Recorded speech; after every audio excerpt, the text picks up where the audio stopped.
فجر کی نماز پڑھ کر سونا کیسا ہے؟ حضور اکرم صلی اللہ علیہ وسلم نے فرمایا، جو بندہ فجر کی نماز پڑھ کر سوتے ہیں اللہ تعالیٰ ان کے گھر میں یہ 3 چیزیں نازل فرما دیتا ہے۔ بسم اللہ الرحمن الرحیم۔ السلام علیکم ورحمۃ اللہ وبرکاتہ۔ محترم ناظرین، حضرت عائشہ صدیقہ رضی اللہ عنہا بیان فرماتی ہیں کہ میں نے حضور صلی اللہ علیہ وآلہ وسلم کو نصف شعبان کی شب دیکھا کہ آپ سجدہ کی حالت میں دعا مانگ رہے تھے۔ پس جبرائیل علیہ السلام نازل ہوئے اور عرض کیا کہ اللہ تعالی نے آپ کی شفاعت پر آپ کی 1/3 امت کی مغفرت فرما دی ہے۔ پس حضور صلی اللہ علیہ وآلہ وسلم مزید التجا کرتے رہے، یہاں تک کہ جبرائیل علیہ السلام پھر نازل ہوئے اور عرض کیا کہ اللہ تعالی آپ کو سلام فرماتا ہے اور ارشاد فرماتا ہے کہ میں نے آپ کی شفاعت پر آپ کی تمام امت کو جہنم کی آگ سے آزاد فرما دیا ہے، سوائے ایسے شخص کے کہ جس کا کسی کے ساتھ ناجائز جھگڑا ہو، یہاں تک کہ وہ اسے راضی کر لے۔ حضور صلی اللہ علیہ وآلہ وسلم پھر التجا کرتے رہے حتیٰ کہ جبرائیل علیہ السلام پھر نازل ہوئے اور عرض کیا کہ بے شک اللہ تعالی نے اس بات کا ذمہ لے لیا ہے کہ آپ کی امت میں جس پر کسی کا حق ہوگا اللہ تعالیٰ اس کو اپنے فضل اور اپنی رحمت سے راضی فرما دے گا۔ چنانچہ حضور صلی اللہ علیہ وسلم اس بات سے خوش ہو گئے۔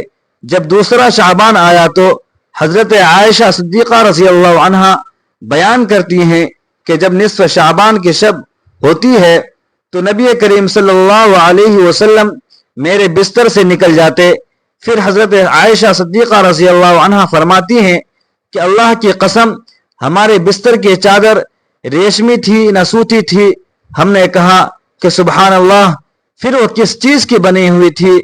آپ صلی اللہ علیہ وسلم نے فرمایا کہ اس کا تانا بکری کے بالوں اور بانا اونٹوں کے بالوں سے بنا ہوا تھا۔ آپ نے فرمایا کہ مجھے خدشہ ہوا کہ شاید آپ اپنی دوسری ازواج میں سے کسی کے پاس تشریف لے گئے ہیں۔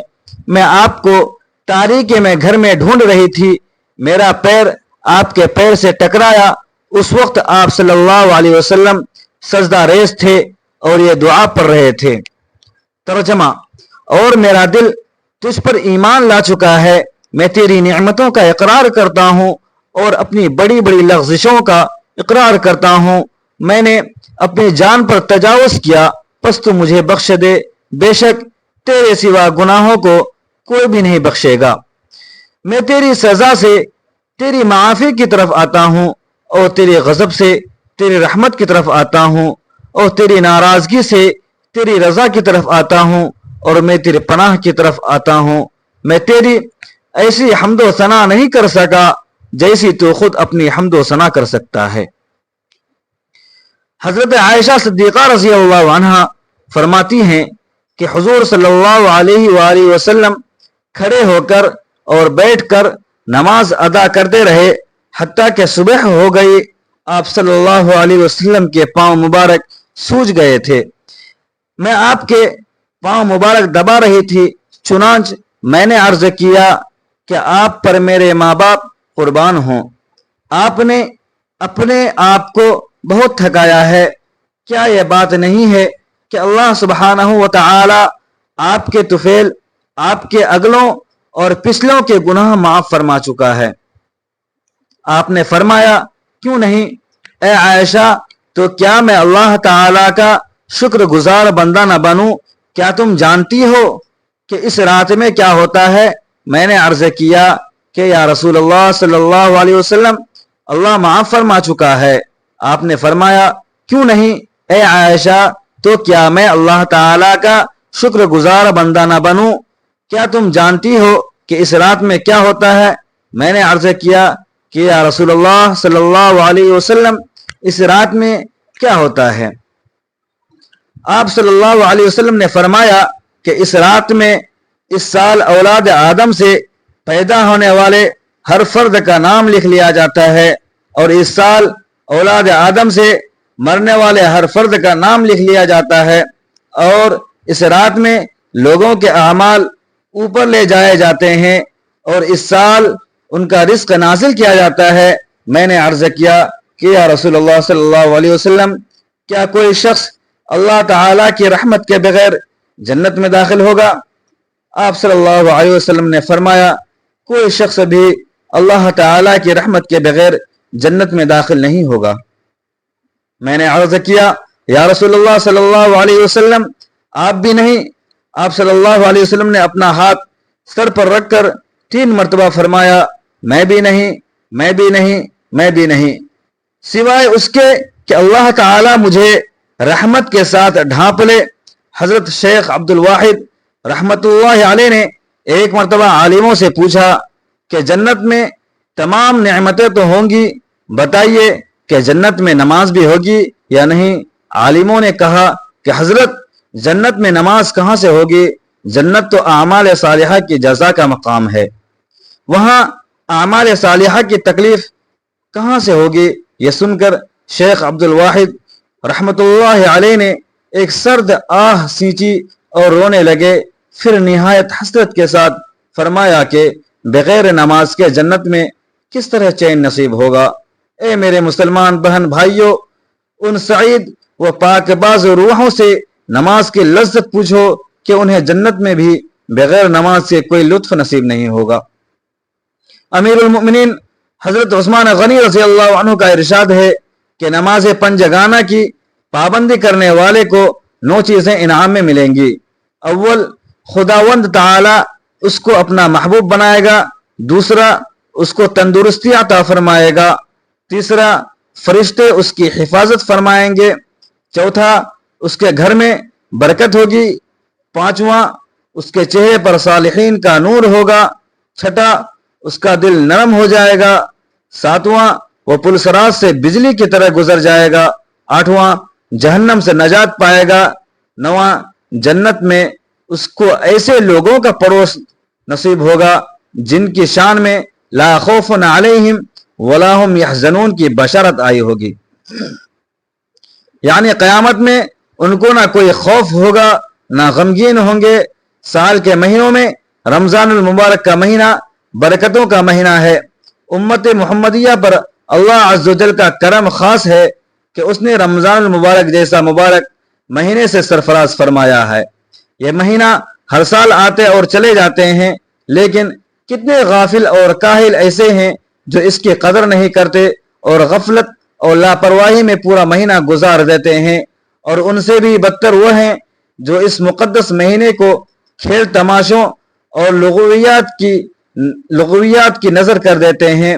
ہاں، بڑے خوش قسمت ہیں اور نیک بخت ہیں وہ لوگ جو اللہ تبارک و تعالی کے فرما بردار بندے ہیں، جو اس رحمت بھری اور نور و نگہت میں ڈوبے ہوئے مہینے کو قدر و منزلت کی نگاہ سے دیکھتے اور اس میں اپنے مولا کریم کو یاد کرتے ہیں اور اس کی مقدس اور رحمت بھری بارگاہ سے برکت و نور کی خیرات مانگتے اور اپنے گناہوں پر پشیمان و شرمندہ ہو کر توبہ و استغفار کرتے ہوئے اسے گزارتے ہیں۔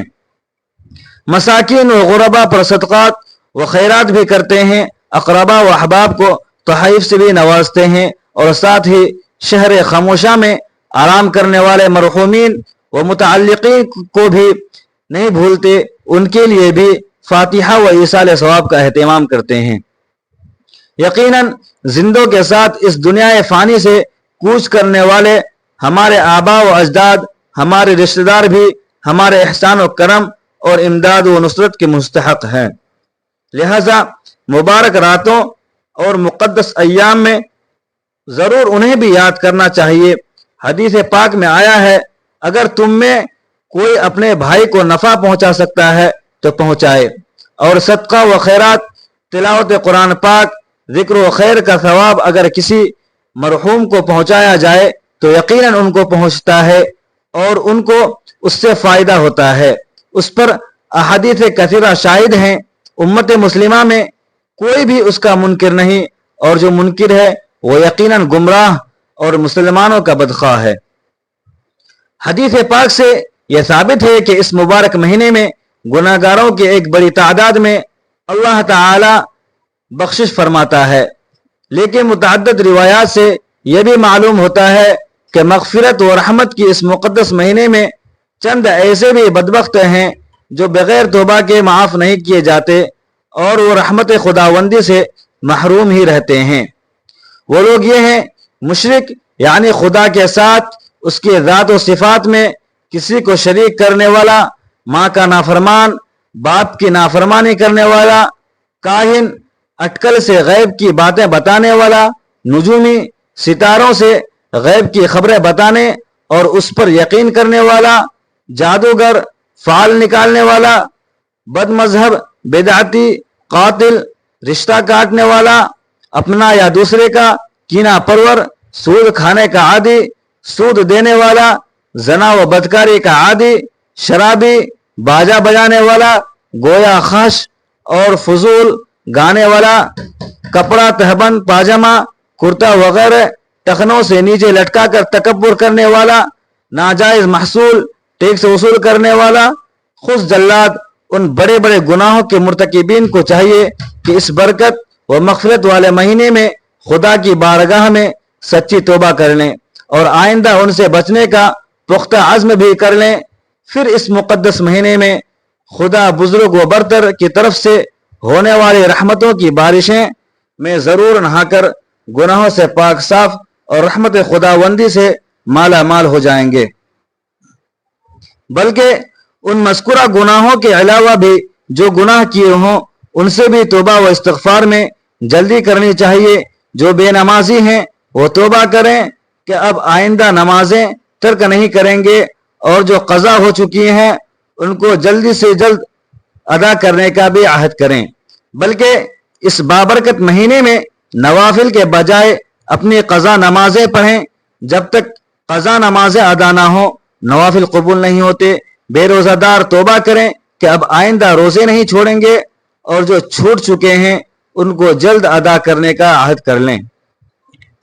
اپنے مالوں کی زکوٰۃ نہ دینے والے توبہ کریں کہ اب پورا حساب کر کے زکوٰۃ نکالیں گے، جو خدا کا بھی حق ہے اور بندوں کا بھی، اور آج تک جو زکوٰۃ ذمے میں باقی ہے اس کو بھی جلد تر ادا کرنے کا عہد کریں۔ بلکہ جہاں تک ہو سکے جلد از جلد ادا کرنے میں لگ جائیں، اور جو حقوق العباد، بندوں کے حقوق اپنے اوپر ہیں، صاحب حق سے مل کر معافی طلب کر لیں کہ بندوں کا حق اللہ تعالی معاف نہیں فرماتا جب تک کہ وہ بندہ خود معاف نہ کر دے۔ جس کا کسی پر حق ہے، بندوں کے چند حقوق یہ ہیں، مثلا کسی کا مال یا جائیداد ہڑپ کر لیا، قرض لیا، کسی کو گالی دی، کسی کی آبرو ریزی کی، کسی کی غیبت کی، کسی کی چغلی کی، کسی کو ناحق مارا، کسی کا مذاق اڑایا، استاد اور ماں باپ کی نافرمانی کی، پڑوسیوں کے حقوق کی ادائیگی میں کوتاہی کی، تو ان کو ضرور معاف کرا لیں، اور جو چیزیں مال، جائیداد وغیرہ واپس کرنے کے لائق ہیں ان کو واپس کرا دیں، یا صاحب حق سے دستبرداری کرائیں تاکہ آخرت کے مواقع سے بچ جائیں اور ماہ رمضان کی برکتوں سے بھی مالا مال ہو جائیں۔ محترم ناظرین، کیا فجر کے بعد سونا جائز ہے؟ جی ہاں، فجر کی نماز کے بعد سونا جائز ہے، لیکن بعض علماء نے اسے ناپسندیدہ مکروہ کہا ہے، خاص طور پر اگر یہ روزانہ کا معمول بن جائے اور سستی و کاہلی کا باعث ہو۔ حدیث میں آتا ہے کہ نبی کریم علیہ السلام فجر کے بعد طلوع آفتاب تک جاگتے اور ذکر و دعا کرتے تھے۔ صبح کے وقت رزق میں برکت کی دعا کی گئی ہے۔ اللہ کے نبی جناب محمد رسول اللہ صلی اللہ علیہ وسلم نے ارشاد فرمایا، نوم الصبحۃ یمنع الرزق، ترجمہ، صبح کے وقت کا سونا رزق کو روکتا ہے۔ صبح کی برکتیں، نبی کریم صلی اللہ علیہ وسلم نے صبح کے وقت کے بارے میں دعا فرمائی، اللہم بارک لی امتی فی بکورہا، اے اللہ میری امت کے لیے اس کے صبح کے وقت میں برکت عطا فرما۔ اس حدیث سے معلوم ہوتا ہے کہ صبح جلدی جاگنا برکت اور کامیابی کا ذریعہ ہے۔